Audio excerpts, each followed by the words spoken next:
เอาสบายดีทุกคนเลยสบายดียามตอนเช้าทุกคนเลยนะการถือว่าบ่ได้เช้าปานใดทุกคนตอนนี้ก็9 โมงกับ10 นาทีนะสวยเลยทุกคนเลยว่าสิถ่ายแต่เช้านี่นะทุกคนก็ถือว่าโทรศัพท์ IK ก็บ่ค่อยแจ้งปานใดนะก็เลยบ่ได้ถ่ายเพราะว่า IK ตื่นแต่2 โมงตื่นแต่2 โมงเช้าทุกคนเลยนะอันขางัวเฮ็ดเวียกช่วยน้องสายเอาเมียนะก็เลยแบบว่าขางัวขาหยังเฮ็ดลาบเฮ็ดหยังเฮ็ดซีนเฮ็ดหยังทุกคนเลยหลายอย่างเลยจนมาฮอดตอนนี้นะก็บ่ได้มีเวลาถ่ายเพราะว่าทางนั้นก็เขาเจ้าจะเปิดเพลงนะเปิดเพลงหลายเพลงอยู่มีตู้2บ่อนนะบ่อนเฮ็ดกินก็จะมีอยู่ตู้หนึ่งนะอันหนึ่งแล้วก็บ่อนเขาเจ้ารับเชิญแขกก็จะมีอยู่น้อยหนึ่งทุกคนเลยก็ถือว่าIKก็เลยบอได้ถ่ายเลยทุกคนนะ อันนี้ตอนนี้ไอเคมาอยู่ที่ฐาน้ำนะตอนนี้ก็เสียงเพลงกำลังดังอยู่เสียงเพลงกำลังดังอยู่นะทุกคนเลยวิดีโอนี้ก็ไอเคจะได้พาทุกคนไปรับชมวิถีชีวิตกับงานดอกนี่แหละทุกคนเลยนะไอเคก็ถ่ายบ่ได้ถ้าว่าถ่ายก็จะใส่แบบเสียงพิณนะทุกคนทุกคนจะได้ยินเสียงสดบ่ได้ทุกคนเลยเนื่องจากว่าเจ้าได้เปิดเพลงหลักนะมีแต่ IK จะถ่ายโ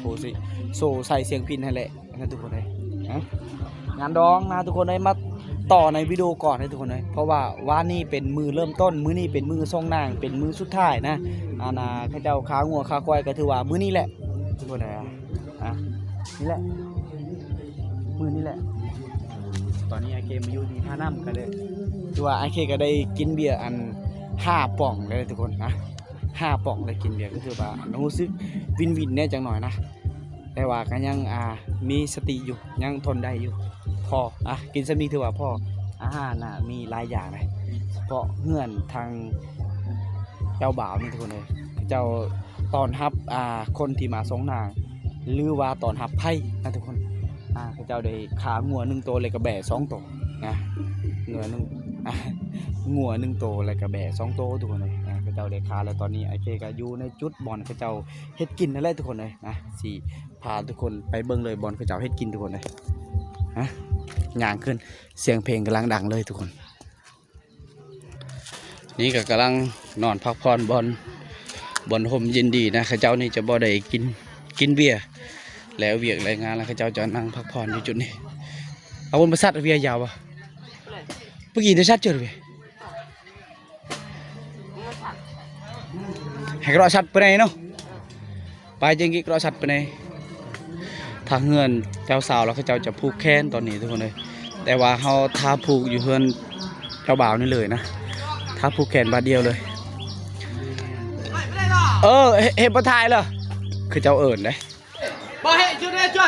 อันนี้คือบอลคือเจ้าเฮ็ดกินโว้ยจะโดนยาตะโกเลยบ่คำแพงโบลไม่ใช่เราในคำแพงเนาะเจ้ากินข้าวผู้บ่าวกินข้าวนะเจ้าเฮ็ดกินก็เริ่มมากินข้าวเลยทุกคนเลยบ่าวยำบ่ได้บวนมาจะเดาในบอกคือต้นนอดยี่ที่ยำบวนยำกันบวน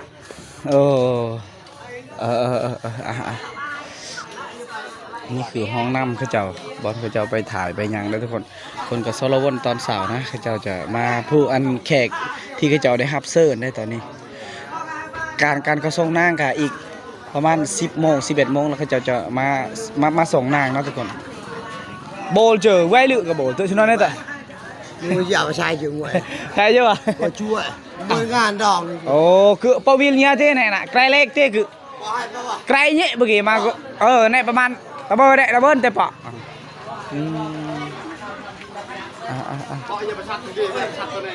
เละนุชัดเจอเมื่อกี้ชัดได้บ้างเลยดีได้ปะเต้เมื่อกี้กำลังชัดได้ในภาษาพี่ไอ้ก็นกเกาะวันเปลือกวันนี้ทงพระเจ้าสิไปผูกแขนได้ทุกคน เอาทุกคนเลยตอนนี้ก็สีย่างไปทางเฮือนเจ้าสาวนะทุกคนแต่ว่าขอโทษทุกคนนะไอเคจะอัดวิดีโอบ่ได้นะอัดวิดีโอแบบละเอียดบ่ได้เพราะว่าไอเคก็จะซึมๆแน่หน่อยนึงนะตอนนี้ก็สีไปท่าเจ้าบ่าวเจ้าสาวเลยทุกคนเลยนี่คือเบียร์นะสตีนไอเคได้กลืนลงปากย่างบอนเก่าแล้วก็เจ้าจะไปทรงนางจังหน่อยนะทุกคนทรงนางก็สีไปแห่นางแห่เคยนั่นแหละนะโอเคจะให้ทุกคนได้เบิ่งวิดีโอแบบยาวๆเลยได้ทุกคน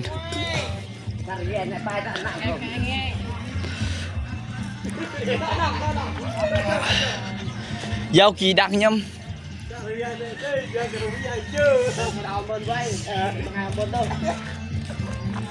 โอ้ทางปูนเขาเจ้ากำลังผูกแค่นะเสียงเพลงเขาเจ้าก็กำลังดังอยู่ตอนนี้ทุกคนเลย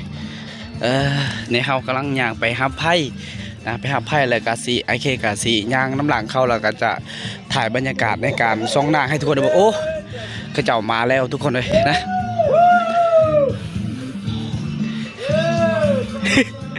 เขาเจ้ามาแล้วทุกคนเลยโอ้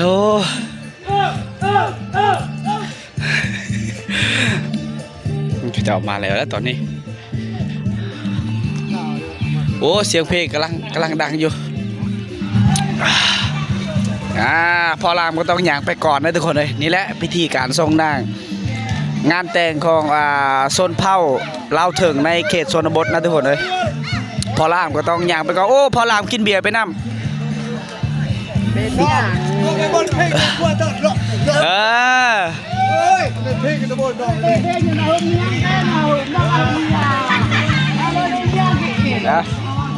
แต่ว่าเขาต้องย่างไปก่อนนะทุกคนขออนุญาตถ่ายขออนุญาตย่างไปก่อนนะทุกคนเลยเขาต้องได้ย่างแบบทอยเอานะทุกคนย่างทอยเอาบ่ได้นะโอ้สาวๆก็มีแต่ผู้น่าฮักเลยทุกคนเลยจากเงินเจ้าสาวไปหาเจ้าบ่าวก็ประมาณ150 เมตรนะทุกคน150 เมตรกับสีหอดเฮือนหอดเฮือนเจ้าบ่าวนะทุกคน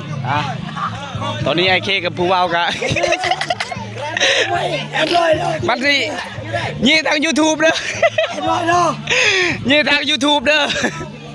อันนี้ไอเคซีถ่ายลง YouTube ทุกคน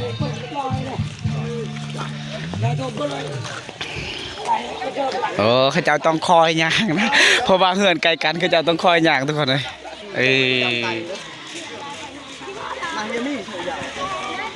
มา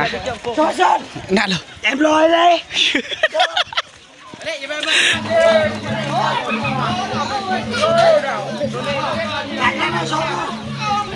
ี๋ยวเปิดเ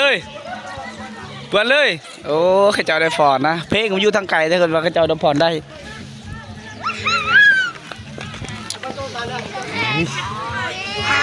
อาการ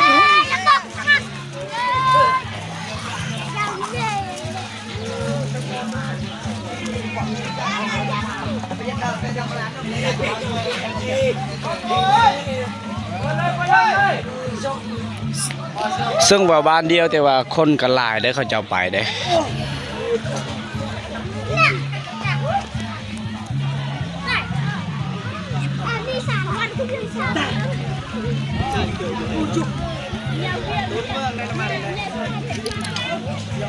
อย่าบอกไปเลย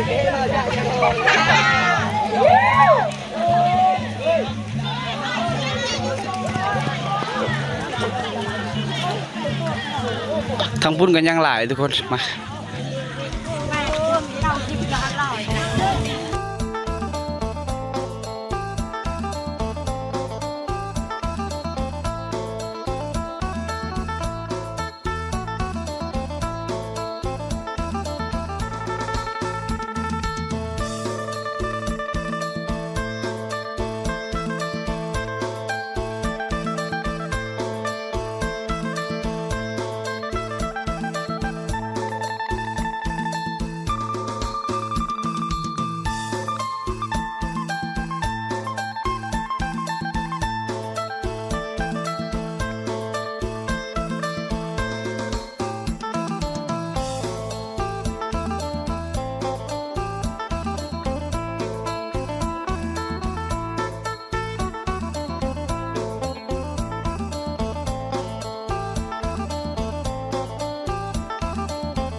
เอาทุกคนเลยผ่านไปหลายชั่วโมงแล้วทุกคนเลยนะตอนนี้ก็15 โมงไป17 นาทีทุกคนเลยหลังจากที่เอามาส่งนางเลยเขาผู้ขอต่อแขนเจ้าบ่าวเจ้าสาวอยู่เพื่อนเจ้าบ่าวทุกคนตอนนี้เขาเจ้ากำลังคึกคืนส่วนทางนี้เขาเจ้ากำลังก็เลิกกินเมื่อกี้นี้ทุกคนเลยส่วนไอ้กี้ก็ได้ตื่นนอนนอนตั้งแต่12 โมงเสียงคอกับว่าบันไดแล้วทุกคน12 โมงตอนนี้ก็3 โมงทุกคนเลยก็ถือว่าไอ้เก้กินเหล้ากินเบียร์บ่ไหวนะเขาเจ้าได้กินแห้งเลยทุกคนเลยไอ้เก้ย่อมเข้าทุกคนเลยเขาเจ้าทางพุ่นเขาเจ้ากำลังกินเลยตอนนี้ทุกคนตอนนี้ไอ้เก้มานั่งอยู่จุดนี้นะทุกคนนะมานั่งอยู่จุดนี้เพราะว่าทางพุ่นมีเสียงเพลงลายได้ทุกคนเลยเสียงเพลงเขาเจ้าทางนี้เขาจะเปิดตู้น้อยทางพุ่นเขาจะเปิดตู้ใหญ่ทางบอลเขาเจ้ากลางโต๊ะกลางเต็นท์นะเขาจะเปิดตู้ใหญ่ทุกคนส่วนทางนี้เขาจะเปิดตู้น้อย Q8 เขาจะได้เปิดนะ MP3 Q8 นี่แหละทุกคนเลยวิถีชีวิตการงานแต่งในส่วนบทแบบนี้แหละทุกคนเลยอยู่แต่ว่าฮีตของประเพณีมันก็จะอยู่ในเพื่อนทางเพื่อนเจ้าสาวด้วยทุกคนเลยมีการคาควายมือนี้ทุกคนเลยลูกโตนะสำหรับมือนี้นะควายลูกโตวานนี้กับโม่ใกล้ทางเพื่อนเจ้าสาวเพราะว่าทางเพื่อนเจ้าบ่าวนี่ก็พระเจ้าตอนทับแขกตอนทับแขกก็ถือเลยว่ามือนี้กับงัว2 โตทุกคนเลยแล้วก็แบะเอางัวตัวหนึ่งแบะ2 โตทุกคนเลย2 โตทุกคนสำหรับมือนี้แต่ว่าอาหารและซ้ำจะกินทุกคนเลยนะโอ้ไอ้เขยยอมเขาเจ้ากินแห้งอีหลีทุกคนเลยอันนี้บอลเขาเจ้ากินเมื่อกี้แหละตอนนี้เขาเจ้านี่เมาเบิดแล้วเขาเจ้าบุกินอยู่นี่นะทุกคนเพราะว่าบอลนี่นะผมเย็นดีเขาเจ้าก็เลยมากินอยู่นี่ทุกคนนะกินแต่ติดกับแคมเซ่อยู่นี่นะไอ้เคก็ว่าแบบมันอันนั้นแน่ทุกคนเพราะว่าไอ้เคก็ยังบ่ได้หายกับการวินหัวนะทุกคนนะตอนนี้ไอ้เคสิเข้าไปผุ่นนะทุกคน